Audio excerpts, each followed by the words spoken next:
Welcome to the Staffing Playbook podcast, your go-to resource for navigating the dynamic world of staffing and HR.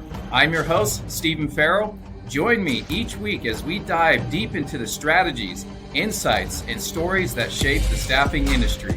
From the latest trends to expert interviews and practical tips, we'll equip you with the right tools and knowledge to succeed in the staffing industry. Whether you're a seasoned professional or just starting out, the Staffing Playbook is here to help you play your best game. Let's get started. 10, 9, 8, 7, 6, 5, 4, 3, 2, 1.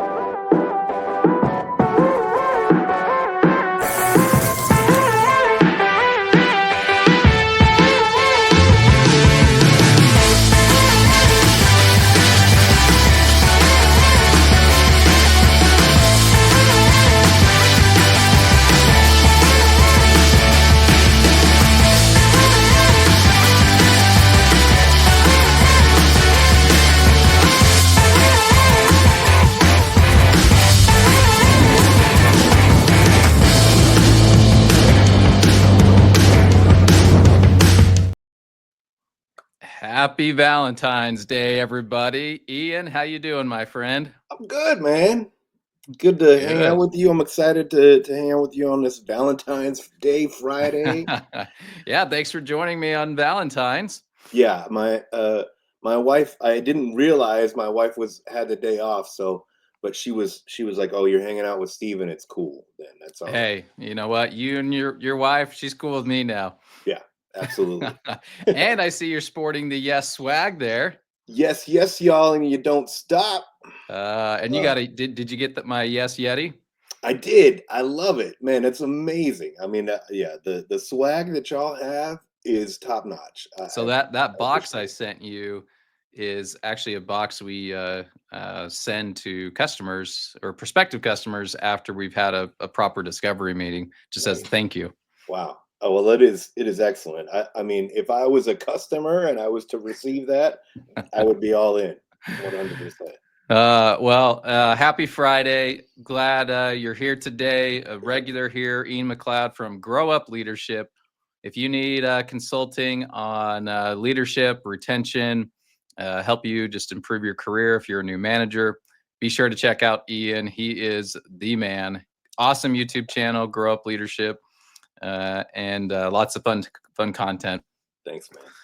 Well, today it is February 14th, 2025. Yes. Valentine's Day. Happy Valentine's again. And we're going to be talking about, hold on, drum roll, please. Today's topic. Building better teams in 2025. And this topic is going to be a lot of fun. So if you are in a leadership role, you have direct reports, and you want to learn how to effectively lead teams in 2025 and just how to be better at leading teams, you need to tune in. And if you know someone that's, maybe needs some leadership advice, just be like, hey, I watched this great podcast. Oh, actually, we just let the cat out of the bag. Now they're going to know. So maybe go, hey, you're a great leader. You fit all of these. You should watch this. And then maybe it'll sink in. Yeah. So man. Ian, building better teams. What does this mean? What are we talking about today? So, I think when we're talking about better teams and building better teams, I think one of the challenges is that, plenty of people, sorry, unfortunately, there's somebody coming to my Hey, we'll do this. You ready? You just keep talking and we'll go.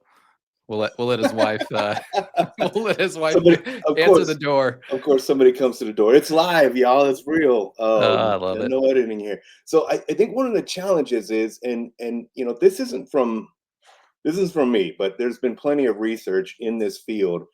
Richard Hackman is one of the main people that I think has really done a phenomenal job of researching this. Well-known psychologist. Amy Edmondson as well has done some really interesting research over her tenure.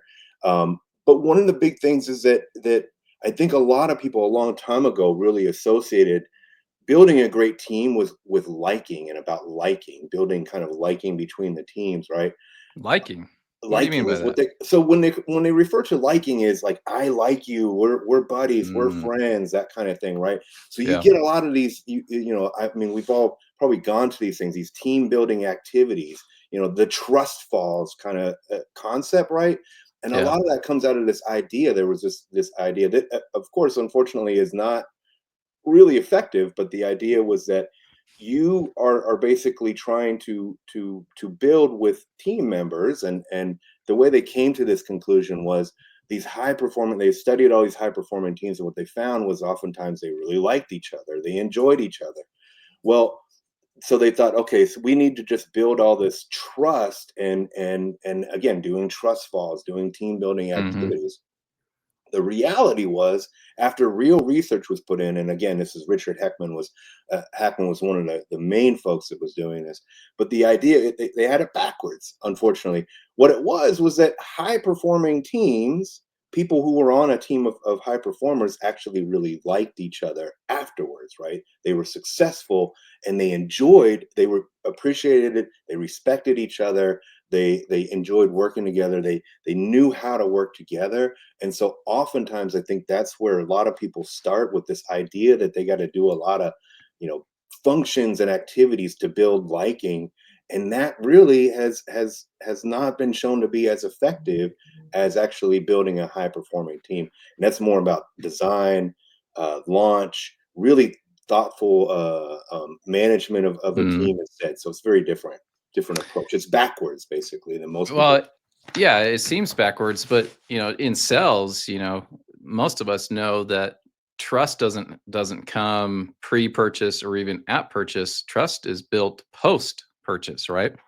Because you're delivering on the commitments and the promises you made versus you're making a promise, I trust you and I love you, we're great, we're friends, but it doesn't happen that way. Right, absolutely. And that's, that's the thing I think, is that again, a trust fall is just pretending and playing along in this kind of activity versus actually delivering. And that's really one of the things when you think about what is a high performing team, or what do you want out of a team? Again, research has shown, one, you got to successfully deliver, right? That's the first Mm, kind of key component. The other two parts of it is that you want a team, an effective kind of a identifier for a highly effective team is you want to adapt and learn through effective teamwork. And then also you want to make sure your individual members are satisfied and they are kind of learning and developing as well. So those are kind of three key components, but you have to have that successful delivery. And that, to your point, is how you build trust, not yeah. the other way around, where you build all this trust and then you start somehow magically successfully working together. If that makes sense. No, it makes sense. I'm familiar with Richard's work, and he talks about some of these essential conditions for team effectiveness. And first one is like compelling direction, right? Like, it's not just, hey, this is what we're doing, this is what we're working towards. It has to be compelling. Every member of the team has to intrinsically look at that and go, I'm compelled to, go after this, to follow this initiative, to follow this leader. You have to have an enabling structure, right? That brings the best out of people, that you have the right people in the right seats, and you almost kind of just, you give them that direction, that compelling direction, but also like you build a structure where they can thrive and just run with it. There's a supportive context to it. It doesn't matter how great of a leader you are or how great your employee is, if you're not supporting them, even if it's just the small things like, let me help you over here because you're overworked on this task, or it's just as simple as staying on track. Are we on our timelines? How can I help you? And then of course you have to have that expert coaching, right? Because you may have someone on your team smarter than you, which is great. You want that, but that doesn't mean you can't give them expert coaching, because you have your unique skill sets, right? There's a reason you're in that position, and lean into that to provide them the coaching that they need. Absolutely. I mean, I think in what you're talking about, that's that design work at the beginning, right? You need to kind of think about how you're designing, and then, again, obviously, then the whole mentoring and coaching and all of that kind of thing. But so the way they talk about it is the why. So having that compelling team purpose, The why. who, the why, the who, so the right team composition, so who's involved in that, and then the what, as far as appropriate structure, role design, and often there's not enough effort that's going into design of a team, and it doesn't have to be that you spend a lot of time, but unfortunately I think a lot of teams are just kind of thrown together, and who wants Hmm. to sign up for this, and usually too they just kind of get it wrong. They don't really invest that time up front as far as how you're developing that team, but designing a team makes a huge difference as far as, again, delivering on the success, being able to adapt and learn together, and really making sure that individual members are satisfied, those kind of team Hmm. effective identifiers. Yeah, design is it's interesting. A lot of leaders don't get to pick their team right out of the gate, right? So you get promoted, or you start a new job, you're leading a new team. There's typically an existing team there, and I love the fact that you you know noted this whole design concept. It's like whether you have building a new team from scratch or you have an existing team, like you have to have a plan of based on the business needs, based on your goals, what you'd like to accomplish. Like you need to make sure there's a plan for each individual on that team to help you reach your goals, reach your objective, and you have to take it one person at a time and make sure they fit together like a puzzle piece in your organization, or a puzzle pieces in a puzzle. And if you don't do that first, you're just setting yourself up for failure as well as your team.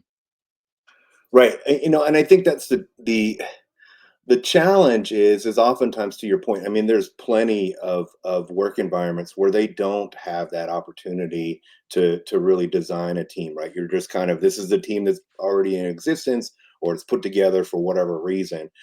I think then at that point, then at the very least, there's ways to really try to, in a sense, what they talk about oftentimes is building shared experience, right? So Mm, you're having an opportunity for these team members to, um, you know, build something together. Do, and even if it is just simply going through the exercise of some of those things that we were even talking about, so bringing your team together, whether you've had an opportunity to design it or not, at least bring them together and then have them talk through and discover, okay, what is our team purpose, like what are we really trying to accomplish, and developing the almost like a team charter is what you mm, can kind of do, where you're really, and it's not so much about like this is the perfect charter, it's just the activity of of doing it together.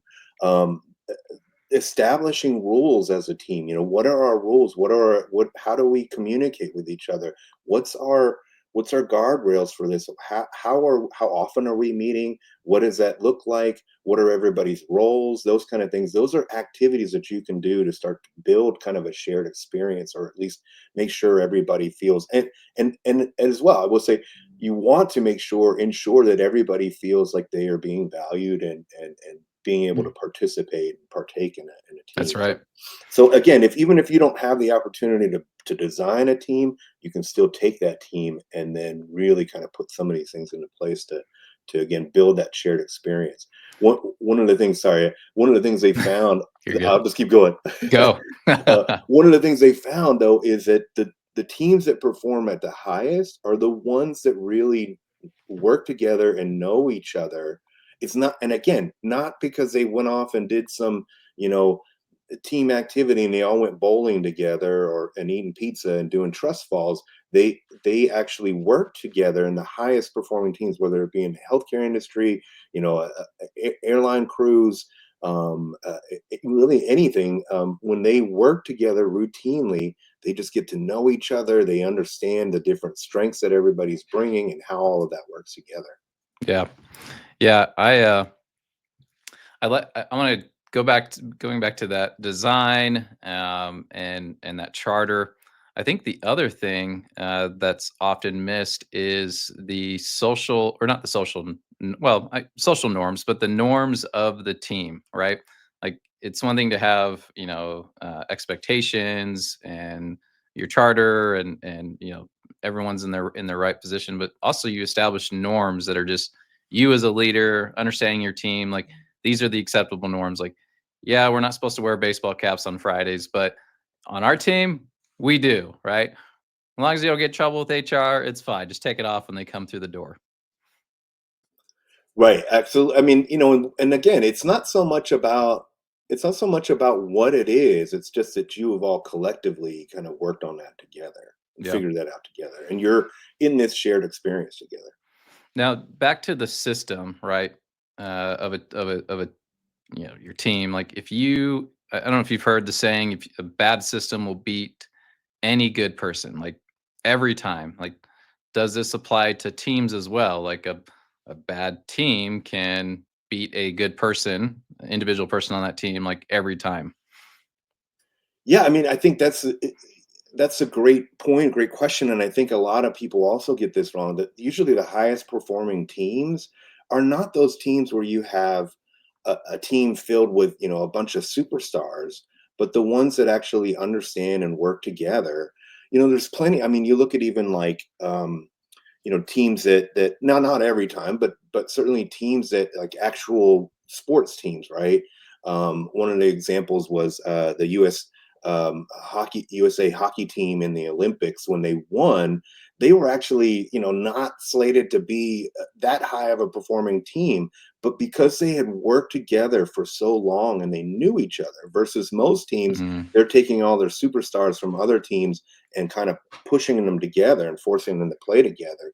But this was a team that actually had played together in many ways for quite some time, and their their coach, created these opportunities for them to have kind of shared experience.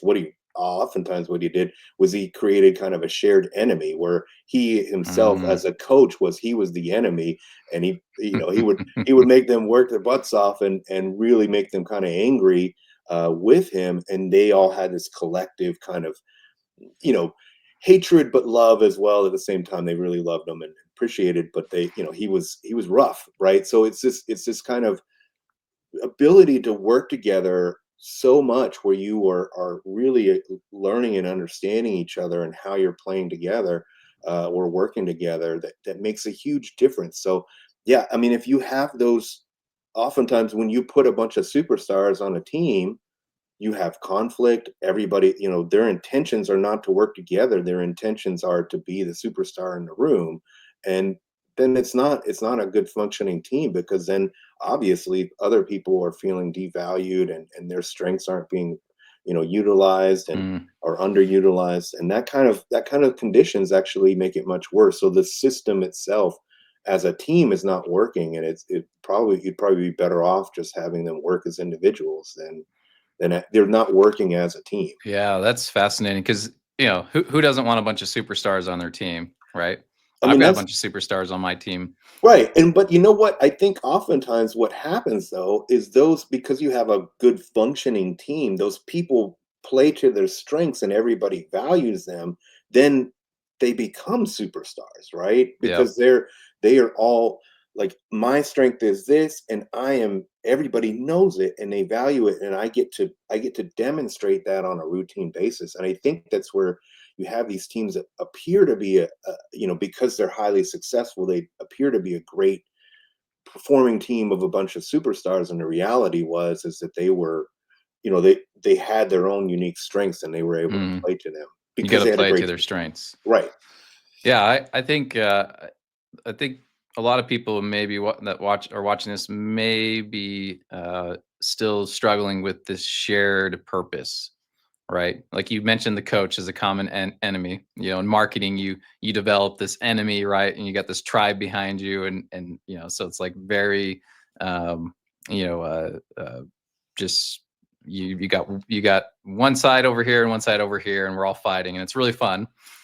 Republicans, Democrats. But like the shared purpose, like give me some more examples of what a shared purpose looks like how leaders can create that shared purpose. Yeah, and I mean, it can be all kinds of, and so there's the shared purpose, but there's also the shared experience, right? So you're kind of creating a compelling team purpose. So what are you trying to achieve? And I think that those things are a bit different. So, um, Yeah. again, you're trying to make sure that it's very clear what are our goals, what are we trying to achieve, and how are we moving forward to that. That's kind of the why of why we exist, why we're bringing our why we are on this team together, kind of thing. But the shared experience then again can be, obviously there can be various activities, things like just having them instead of just again doing trust falls or something like that, but actually doing like going through training together. Mm, They, there's an activity that I think can be really helpful for any team. So have you heard of a postmortem activity before? I don't know if you've heard of this phrase. So mhm. they use it sometimes where basically when a project fails, they call it a postmortem, where they Postmortem. yeah, Yep. where they get together and they basically kind of talk about why it failed. That's right. So there's a different activity that you can take where it's called a pre-mortem, and it's basically we're getting together, right? So we have our purpose, we've kind of figured out what we're doing, and this pre-mortem instead, what this is basically where you're saying, okay, group, we failed, why, right? And you're getting them to think about, so you're actually removing some of that overconfidence bias as a team. So you're getting Mhm. them to think about the potential of, if we failed, what, so really what are we missing, right? And Yeah. even some activity like this where they all then are having this feeling like, oh crap, we failed together, why, and that can really push people. I think too, there's different ways to do it, right? But you can have where people actually write down individually and then they kind of put these things together, and it's not just a discussion, but it's actually making sure that everybody contributes to that, right?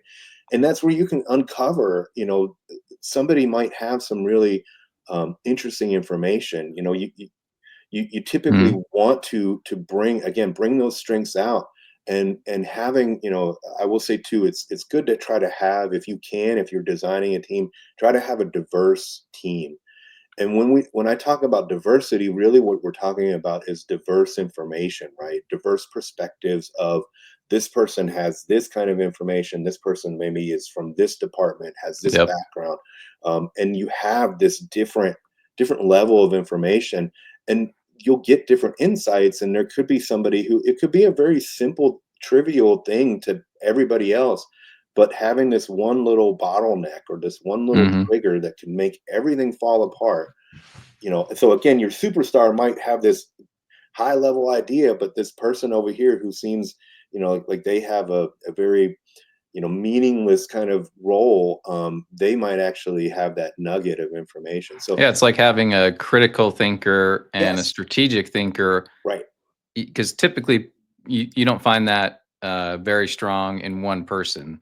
They might be very strong in critical thinking and okay in strategic thinking, or vice versa. It's rare to find someone that's got both operating at high level. And so, you know, having somebody on your team that's a critical thinker, and maybe you're the strategic thinker, right?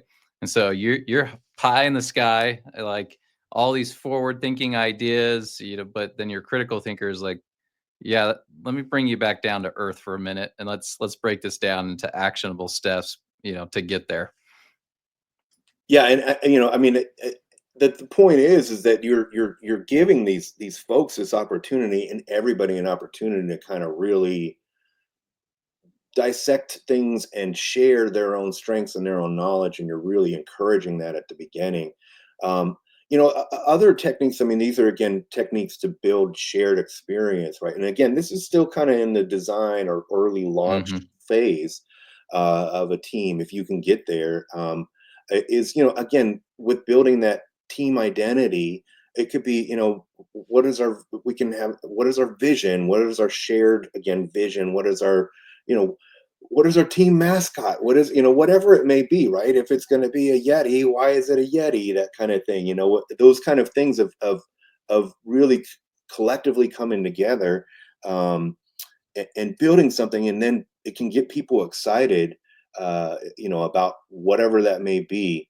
um there was a, I don't know if you've ever seen this, but there's that in, it's called Pike's Place in Seattle, and it's that Mhm. that I fish love market. Pike's Place. Yeah, that and there's that fish market where the Mhm. guys throw the fish, right? I Yep. don't know if you've ever seen that, and Yeah, it's a I've been whole. there quite a few times. I've never been, but I've seen video of it. But um, one of the things was that that that fish market, they basically, they were a fish market. They were like any other fish market, in the world.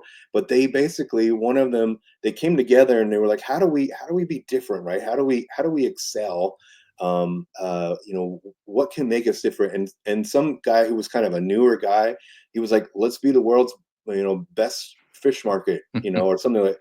And how do you judge that? But they decided to collectively call themselves the world's greatest fish market or something like that. Yeah. And then they figured out, okay, what does that look like, and how do and a lot of it, then they came up with, "Look, we could, we throw the fish, but let's make it a whole ordeal and let's bring people in." And so it's just having that vision of, let's just call it the world's greatest cup of coffee, whether or not it is, this is what we're selling.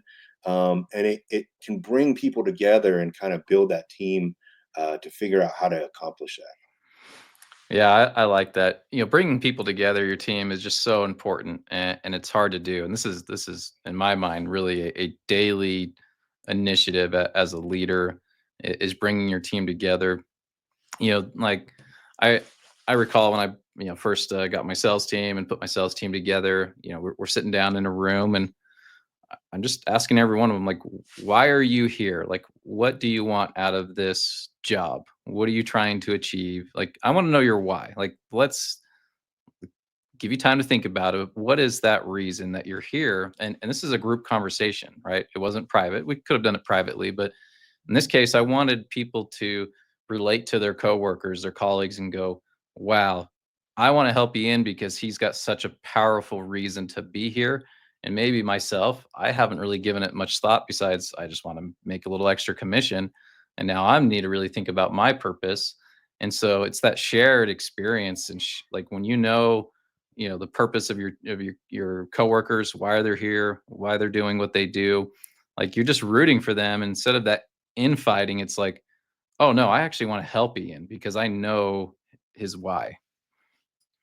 Yeah, and even just the exercise of getting somebody to think about their why. I mean, getting somebody to think about what are their values, again, what are they bringing to, and how do you attach that, right, to this larger purpose?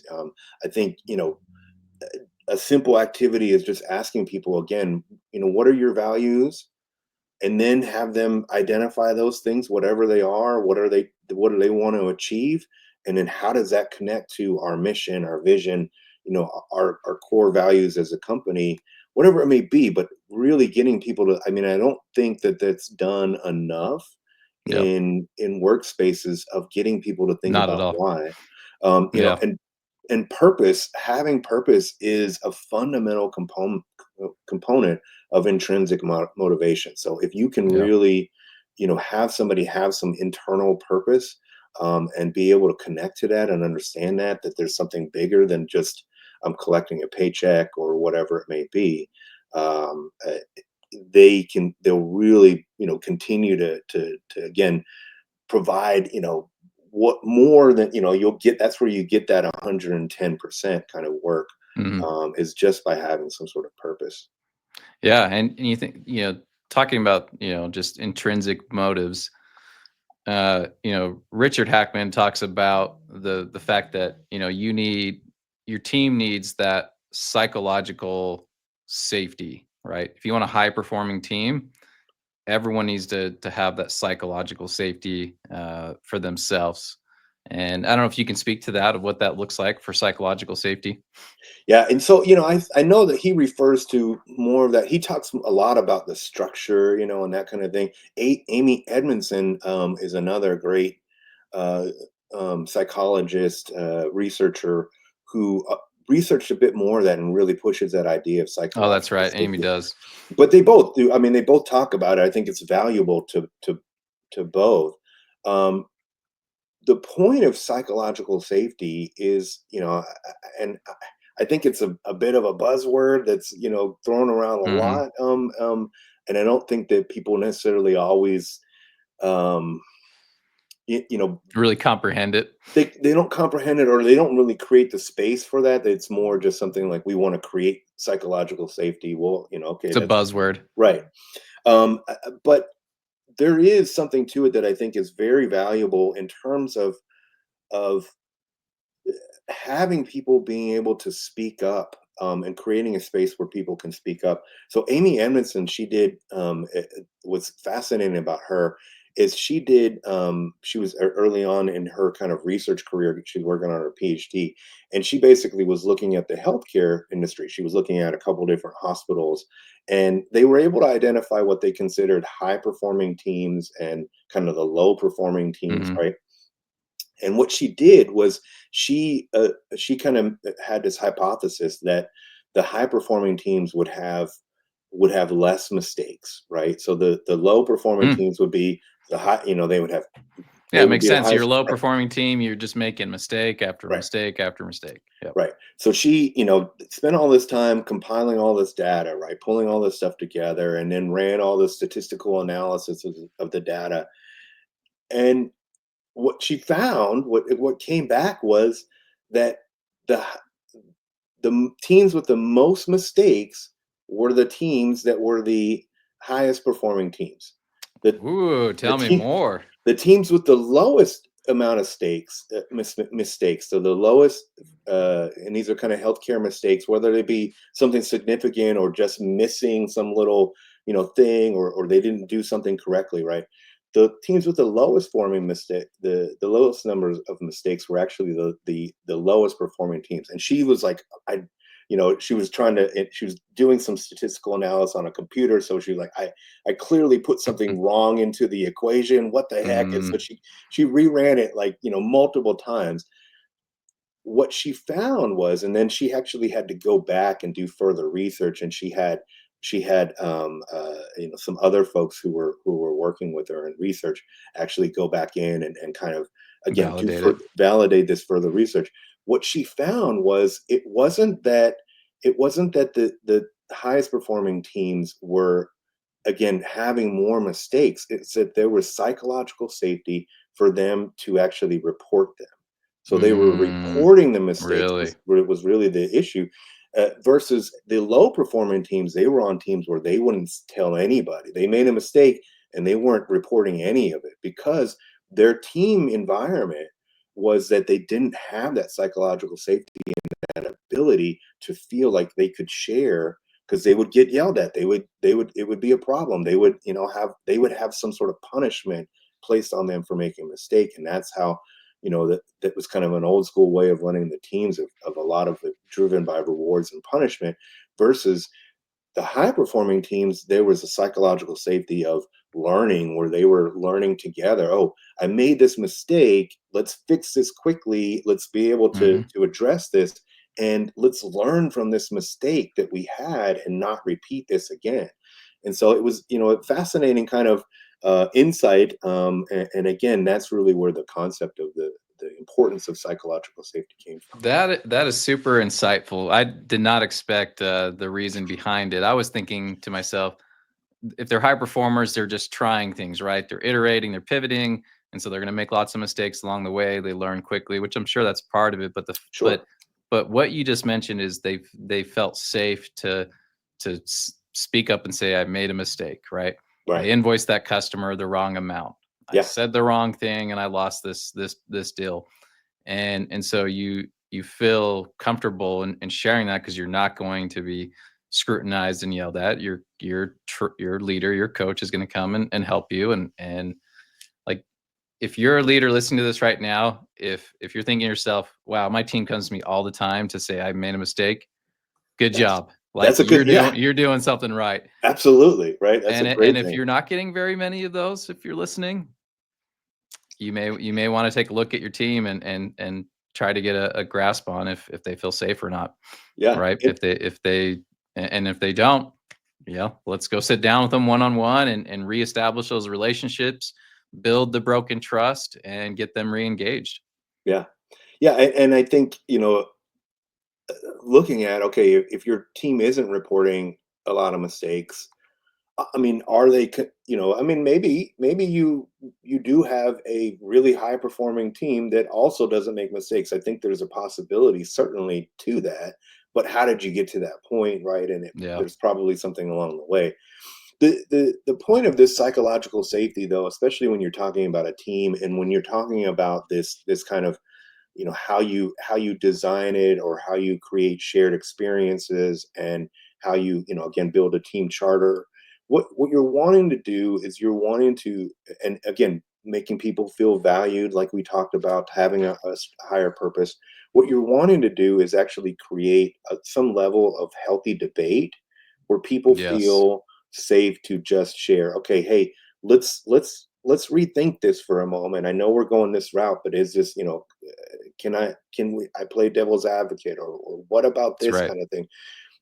Versus where you see on a lot of teams, when they do have debate, what ends up happening is you start having these fracture lines, where then you have this group against this group, right? And it might be, Mhm. the engineers against the marketing team, or wherever, and they're supposed to be working as a team, but all of a sudden they see things differently, and they're not communicating with each other the importance of what I'm seeing versus what you're seeing, and that kind of thing. And that's really what the whole point of a team is, to working together, is that they are sharing that information so that we can, again, develop a plan that works together, that's going to be more effective. That's a real struggle, the whole debate concept, right? Like, especially if you're the leader of this team and you have people on your team that are pushing back on an idea, whether it's your idea or another colleague's idea on the team. But people get offended easily, right? It's natural. We all do that. And I think there's two approaches here. A, as a leader, if you're encouraging debate, if you're encouraging the sharing of ideas, and you really want the best idea to win, even if it's not yours, then you have to have really thick skin and go, this is like, this shouldn't really affect me personally. Like, we're debating on the best idea. But also, it- there has to be some responsibility at the individual level of how you communicate that idea, where it's not overpowering, but more of just like, hey, that's great, but this is why I think we should this I disagree, and here's why. And but again, you have the final say, but let me show you what I think, or what I've seen, and just make your best case, right? Yeah, I mean, oftentimes the reason why you see so much division, and like we see so much divisiveness online right now, right? Or just in the world that we're talking, you were kind of mentioning, obviously, the politics and that kind of thing. The reason why you see this is because one side, each side doesn't feel acknowledged, right? So you can basically say, I hear what you're saying, and make them feel validated in what the point that they're making, whatever it is. Even if I don't agree with that, Yeah. I can still validate your, whatever that the other person's argument is. It's still valid to them. It's still important to them, and I just need to make sure that I validate that, or and find that place, especially now. Or I think we're getting more into, conflict kind of discussions, but one of the things is just find a place of agreement, right? Look, we both Yeah. agree that we want, and again, that's why it's so valuable to have that team purpose, that team charter. Look, we both agree that we're trying to accomplish this thing, whatever it may be. This is our why. We've agreed on that. So might have a different idea of how to reach that than I do, but I need to make sure that I acknowledge that your idea is valid.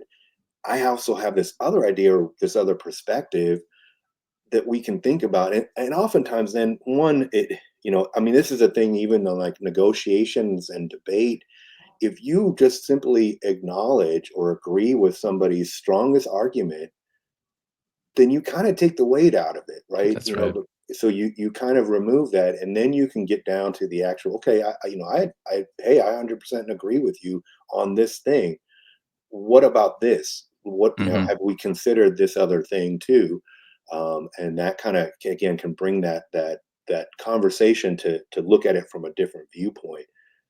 Is really what you're trying to achieve. Yeah, it's like going back to the shared purpose. If truly we all have a shared purpose, then a debate doesn't feel like a debate, right? It just feels like we are just trying to figure this out together, and no one, you know, just because you think you have the best idea doesn't mean you actually have the best idea. Like, we're all going to work together to figure out what is that best thing, that best idea. And sometimes, I mean, you have as a leader, you're going to have the final say in most cases. You're going to make that final say, and so your job is to, if you have that shared purpose, then you're truly listening and receiving all that feedback and analyzing it and going, thank you everybody for your feedback. Valid. I like this, I like that. This one I'm still unsure about. Can you clarify a little bit more? And then here's what we're going to do moving forward. There's a famous psychologist, probably one of the most famous psychologists of kind of our time right now, Daniel Kahneman. He recently, unfortunately, passed away a couple years ago, but um, uh, he would talk about how he loved being wrong, how much he enjoyed being wrong, simply because that meant that he was learning, right? That's right. And that's, I mean, like, again, that story about Amy Edmondson, and she went into this whole thinking this is going to be, this is the results, right? A high performing team should have the least mistakes ever, right? And she went into, and she was wrong, right? But she found this really brilliant insight, and it, opened up this whole other concept about psychological safety that nobody had been talking about before her research and really kind of finding this out. So, I think sometimes it's important for us to, again, especially if you're bringing together smart people, it's important for us to be confident and think about and really, feel impassioned by, whatever the work that we're doing, but we shouldn't hold on to it so much that we can't even see anything else. Right? And so that's where, again, you bring these kind of valued people together and you make it more about purpose instead of, the individual superstars, great knowledge that they're bringing to whatever it was. Yeah. Well, I know we've got a few minutes left. There's so much more to cover. What did we miss here in building better teams? I think, again, the main things are, if you can just spend some time on design, right, and really think about that, and if you can, again, who's going to be in that, but even just what is our purpose, how are we getting there, what's our structure. I will say, I think one of the things we didn't get to talk about was team size. Ideally, most of the research shows that the smaller the team, usually the better.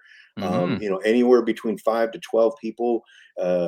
Jeff Bezos, he would talk about the perfect team size is always, he would use the two pizza rule, where if you can feed, if in a meeting, if you can feed your team with two pizzas, like two medium pizzas, then That's the that's right size. that's the right size, which is usually Really? around 6 to 7 people.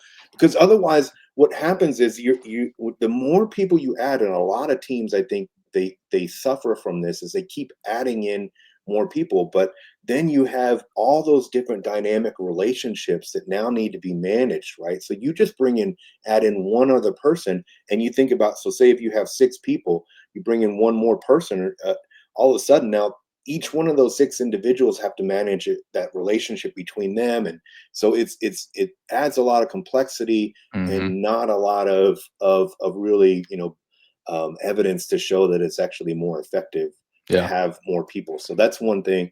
But I think, again, then what you want to do is, focus on your launch of your team, and then management as well. We didn't really get too much into that, but a lot of that is just making sure that you're listening to the concerns of a team, that you are continually kind of checking in, especially if you're leading this team.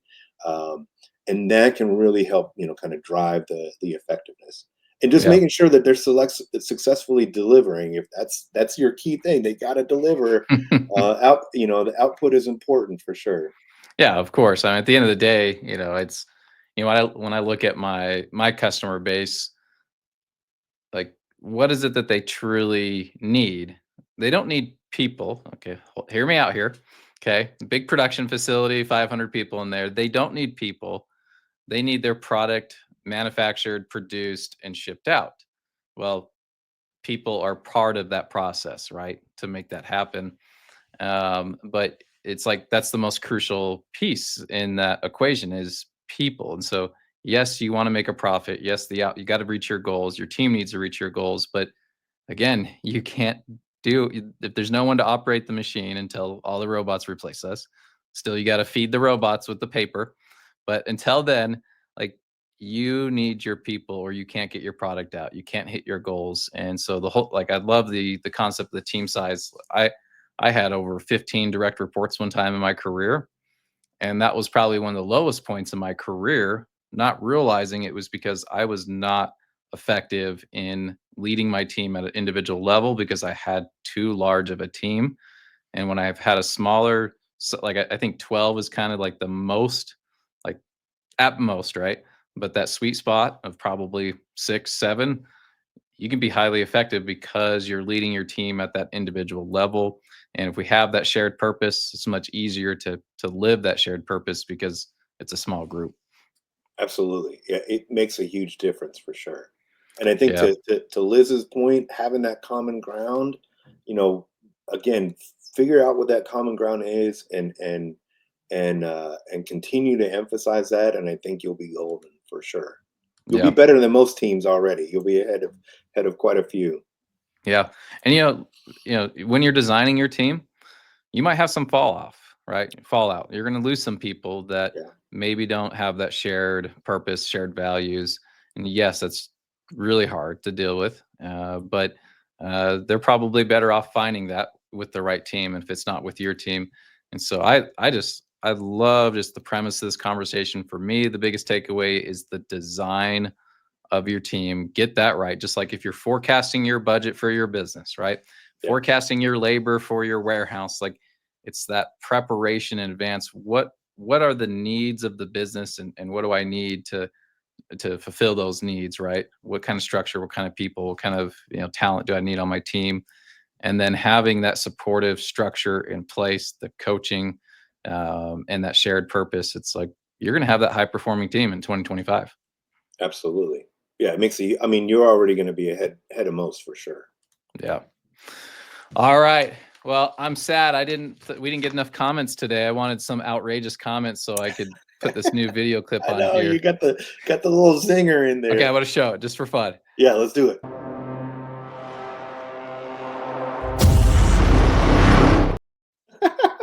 It was out of that world, out of this world. That was Sora AI, not affiliated, but really fun, addition to ChatGPT. That's awesome. All right. Well, Ian, awesome conversation. I know we could have went down a rabbit hole on every single question that I asked you today, but when it comes to building better teams, I think everyone's thinking about that. There's been a lot of stress on the economy the past couple of years. We have a new administration, and there's just a lot of unknowns happening out there. And as leaders, setting all of that noise aside, we've got to focus on what we can control within our four walls, within our team, and we've got to design that. We've got to execute it on it, and we've got to build that shared purpose within the team. And you're going to feel a little bit better about 2025, even among everything else that's happening in the world. Yeah, I think there's so much divisiveness, and to Liz's point, I mean, we have way more as a as a human kind of species. We have so much more common ground and things that we are trying to accomplish together than separate us. So let's figure out what those things are, and man, we can work together as a team and be way more effective than just fighting and having all this Yep, divisiveness. absolutely. Ian, have a fantastic Valentine's weekend. Don't do any more work. We're done. It's Yes, Friday. Spend time with your family. same to you. Wish everyone else here a happy Valentine's, and build better teams. Thanks, Steven. I appreciate it, man. I'm always happy to hang out with you. I love it. So yeah, appreciate And being people can on. find you on LinkedIn, Ian McLeod. He's got his channel, Grow Up Leadership. Are you on TikTok still, or did you get banned? No, I'm still over there. I'm not doing as much, but it's still there. And YouTube, of course. Yeah, hit me YouTube. up. Grow Up Leadership. All right, everybody. We'll see you next Friday. Have a great week. Thanks, Steven. Weekend. Thank you.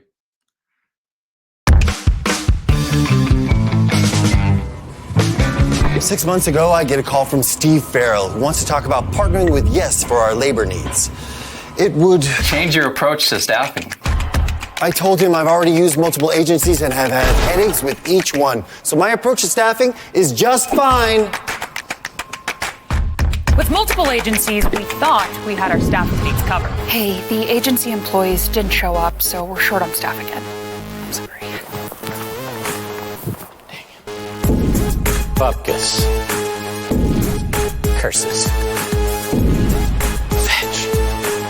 Hey, an agency sent an employee. Do you have production experience? I've produced YouTube videos. I'm hungry. When's my first break? This is not sustainable. If you want happy customers and a healthy business, something's gotta change. So yes, we tried yes.